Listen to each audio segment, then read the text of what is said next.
Hello everyone, and welcome back to a new episode of HyperRogue. As you can guess, because we're at the beginning of the game, our last playthrough ended in disaster. One thing I'm not sure about is... let's go back and look at that Great Wall again, shall we? Hello? Oh my gosh. So this is another weird factor of hyperbolic geometry. Is if you go in something that feels like kind of like it ought to be a circle, like you go... Maybe I can actually demonstrate this. Let's see.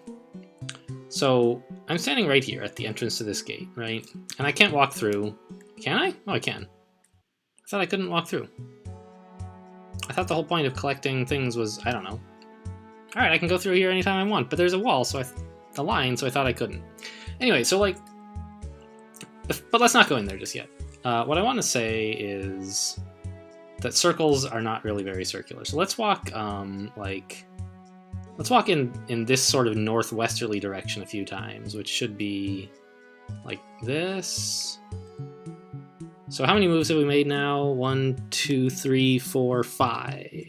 Right? 1, 2, 3. Yeah, 5 moves. So let's do 6, 7, 8, 9. We'll make it a nice round 10. And if I then go, like, let's say turn left and go this way. 1, 2, 3, 4, 5, 6, 7, 8, 9, 10. Like, I've now gone sort of 10 north and 10 west. So if I go like 10 south, I ought to... Oops, south is this way. I ought to end up in like roughly the same place I did, or I was, rather. But I'm really like nowhere near that gate, even though it was a straight line. I honestly have no idea how I would even get back there. It's, you know, I've just gone about 10 squares east and it's nowhere to be found, right? Is this it up here? No, this is a totally different planet! This is the land of eternal motion.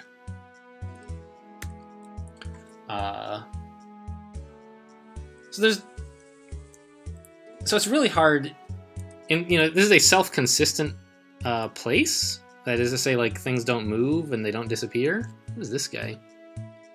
Dormant ivy?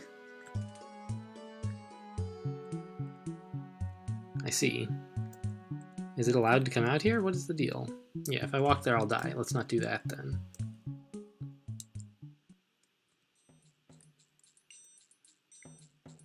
I killed it. I almost got cornered by a Yeti, though. Alright, we collected a ruby. Alright, but I don't want to go in there. That sounds scary. Oh, new music! Anyway, so if we were to, like, retrace, you know, go, like, several squares this way, and then we retrace our path exactly, or close enough to it, we can get back to this jungle. It's going to be here forever. But because of, like, what we showed earlier... Is this the Alchemist Lab? No, this is a crossroads. It's sort of hard to retrace to get back to anywhere except by taking exactly the same path you did on the way out. Uh-oh, it's starting to get a little bit hot in here. Uh-oh.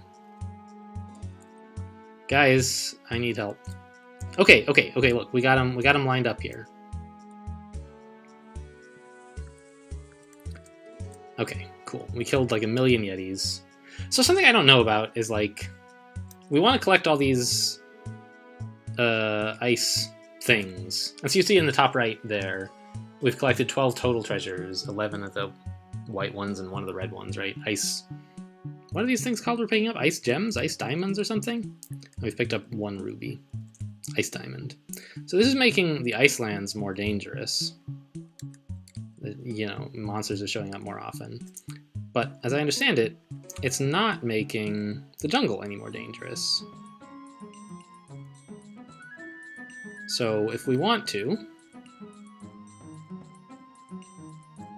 Got it. Okay. I think I'm understanding how these guys work. So they have, like... Okay, the music might be a little loud. I don't know. I'll see. Oh wait, there's a thing over here coming at me. A giant ape. And there's also... So it seems like each of these ivy things, at its center, has a ruby. And the center is also the one tile you need to kill the thing. And it has these dormant roots, or these dormant ivies that you can destroy. But it also has like one active root or ivy somehow. This one was just reaching out to me and then it stopped, so I'm not sure what the deal is with that. Let's run back this way. I'm not sure how these ivies are going to behave. Okay, spooky. They're after me. So, I don't know. I'm just sort of like trimming the hedges in the hopes that that does something good. There we go. We got to the middle and we killed it. So I don't totally understand the combat principles of fighting these guys yet. But it seems like with a little bit of work, I can sort of do okay against them. I would be killed by the ivy branch. Wait, this is an ivy branch. What is? I haven't seen one of those before. I've seen roots, I've seen active ivies and dormant ivies. Killing the ivy branch appears to have severed whatever thing that was. I don't understand how that worked. But alright, we got to the center and we killed it. Let's go deal with this Yeti first. And grab a diamond. See ya.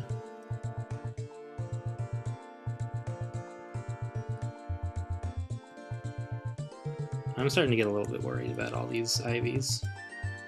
What is this thing? It's like a red Yeti. Oh, it's a giant ape. Okay. So it's from the jungle.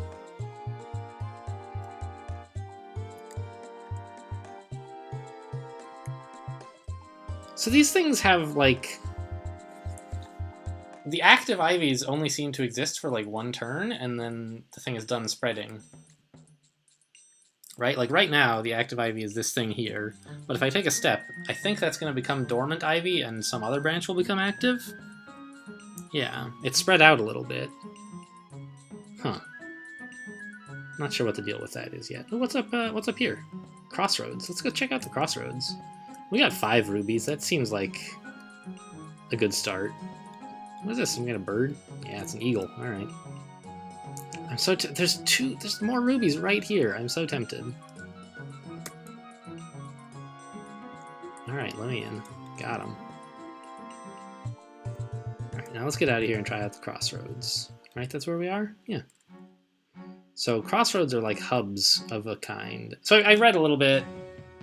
Oh, interesting music. I read a little bit about this game just this evening. I read like the FAQs on the website and so on. I don't know. So there's a lot of different kinds of lands, even though we've only been to like 3 so far. There's like 70 or 80 something. Desert. And anyway, crossroads are like a place where you can get to a lot of different worlds. They're all packed close together. And this is where, like, you couldn't fit. I mean, you guys saw how giant that jungle we were in was, right? Let's go find that jungle again, actually. Oh, is it right here? Yeah. So this is the jungle we left. And you remember, it was gigantic. But it's actually, like, you know, we can walk all the way around it-ish. Right? Without too much trouble. Because of the hyperbolic geometry and the way I mean, it's just, I don't know. I say it and it just sounds like a magic word, you know, to hand wave away any old nonsense, but I died. Okay, I don't understand this game at all. Press escape to see how it ended. Yes, that's what I would like to do. I thought I was fine here, but I guess there were 2 active ivies nearby. I don't understand the rule for how ivies are active or not, but alright, we're dead. Anyway, what I was getting at is you can walk extremely far. So I don't know. This game was so short. We'll just start up a new one, I guess. We died here somehow. I don't know how. What? I pressed spacebar. I'm not sure what that's doing. Ah, spacebar is rotating the view. All right, so we're still looking at the same moment. How do I... All right, restart. Is that what I need to do now? Yes. Right. We always seem to start in Iceland. Okay. Let's just grab a few of these dudes. So in a Euclidean space, like the ones you and I live in, probably. I mean, I don't know you, but I'm assuming you live somewhere in a Euclidean space. If you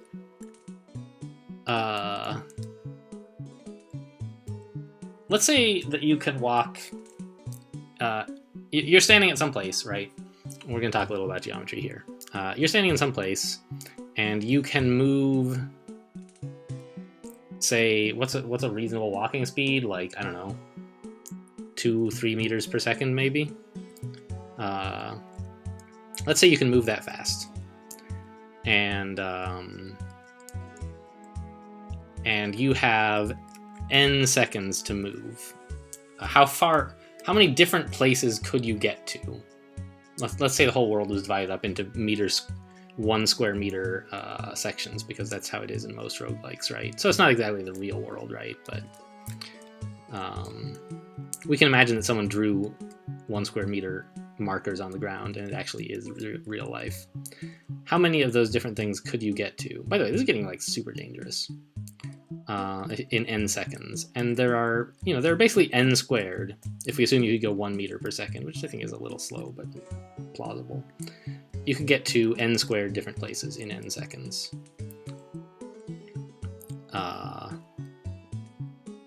It's a little different with like circles versus squares, but that's the basic idea. Is it varies roughly with the square of the number of moves you get to make. Whereas in a hyperbolic geometry like this, it's like 2 raised to the power of of the number of moves you can make.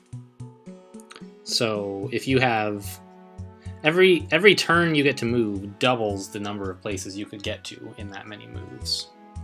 I want to get out of the ice lands, and I see a great wall here, so I'm gonna pick up just a couple of these things and not die, please. Right, that's the plan. Pick up a couple, don't die.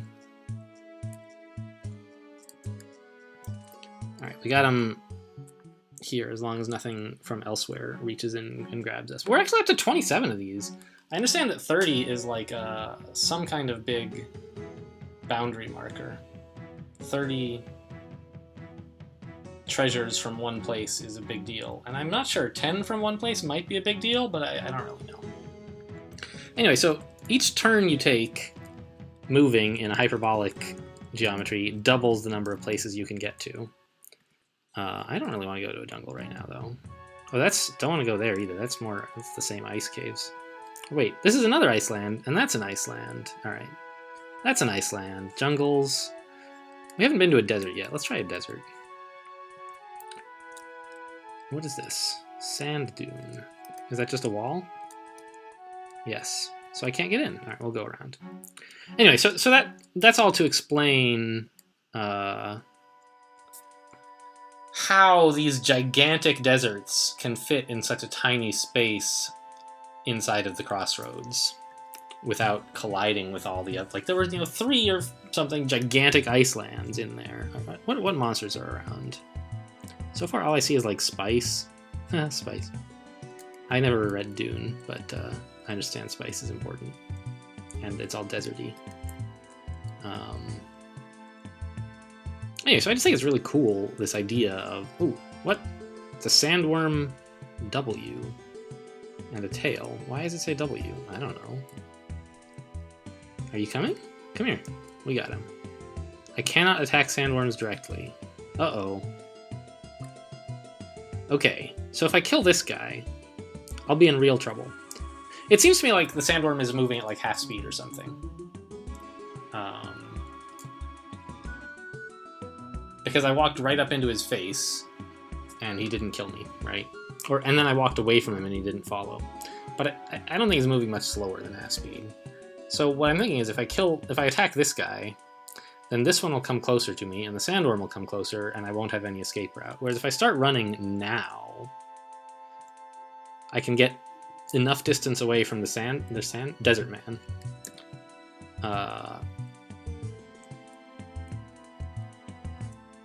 right? See, and now I've made a little bit of distance.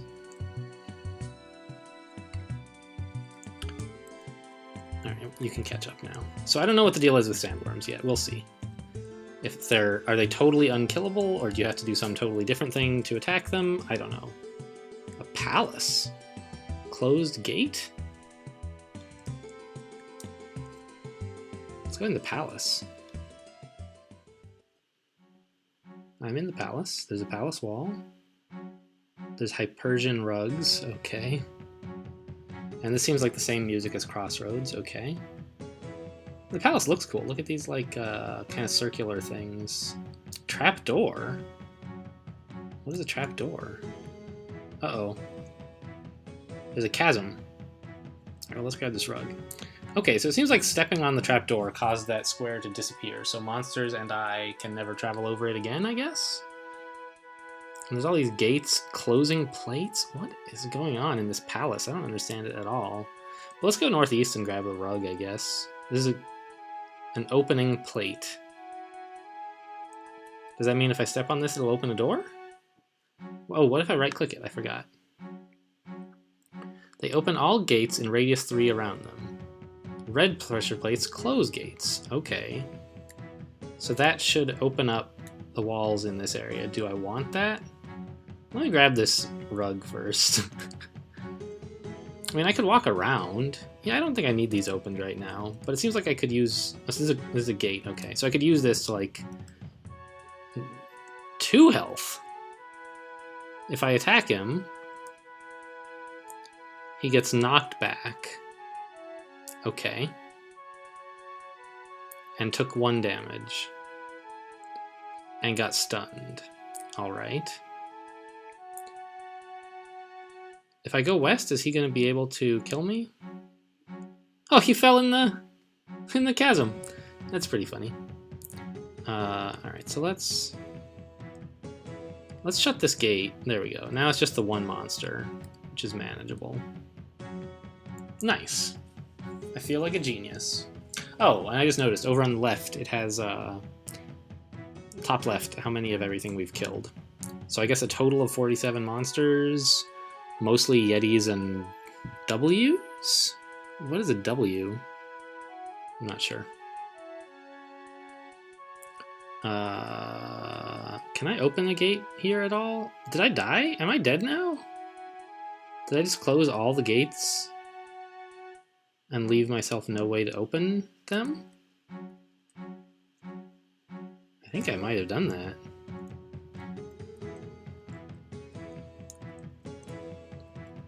It was great because I found a... Alright. Hello? Alright, I guess being used to crawl has made me assume that there would always be a way out of a place, but it looks like I have locked myself in. I wonder if I could convince a monster to come by and open one of these doors. Hey you, come here. Whoa, he's gone. He was there a minute ago. Alright, so it really looks to me like there is no way out of this predicament. Wait, there's a monster right here and an opening grate. I'm passing turns, but he's not stepping on it, so it looks like he might not be allowed, or he doesn't want to, or something. Alright, well, it looks like we're dead, guys. Is there anything I can do on the main menu here? Alright. That's pretty sad. Let's review my quest. 39 points. Collect 60 treasures to access more lands. Defeat 100 enemies to access the graveyard. Well, I'm not going to do any of that this game. Looks like we are dead. What button is it to quit? Enter, but I think that actually like closes the game. I just want to restart. So we're just going to declare this mission a failure, guys. We're dead. And I think that's going to end the episode. I hope you guys are enjoying this sort of like haphazard, clueless exploration into HyperRogue. I'm having a good time. So anyway, I'm still bad at ending episodes. So we'll say thanks for watching, and I'll see you next time.